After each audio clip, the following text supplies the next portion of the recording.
36 people were on what many say was a life-changing trip, but none of them ever left a university laboratory. They volunteered to take the psychedelic ingredient that puts the so-called magic in certain kinds of mushrooms. And now there's a surprising follow-up.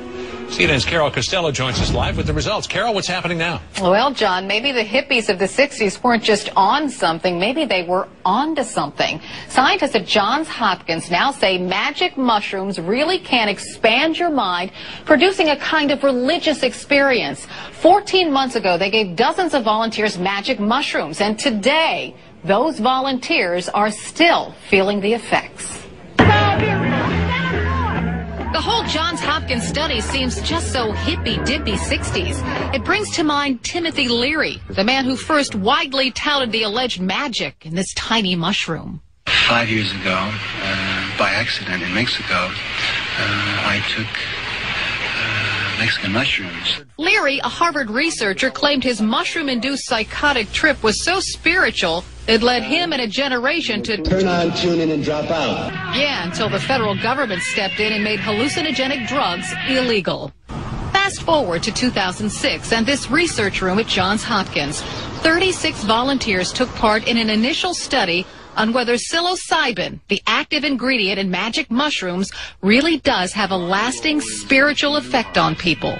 Dee Dee Osborne, a business consultant, volunteered to find out.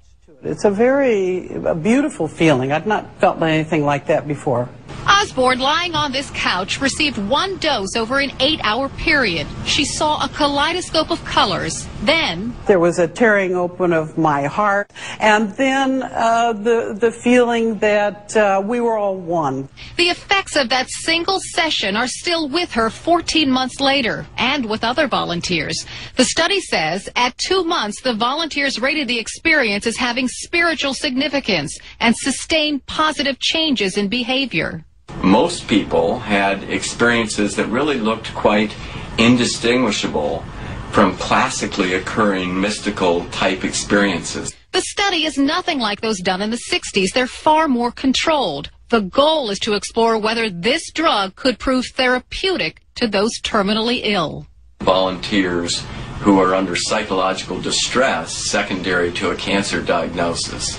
And the thought here is that an experience of this type, primary mystical experience, might well alter the course and the perception that the individual has of their disease process and quality of life.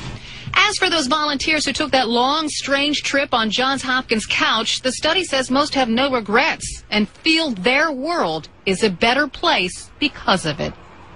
Now, please keep in mind magic mushrooms are illegal in the United States, and they can be dangerous if taken without strict supervision.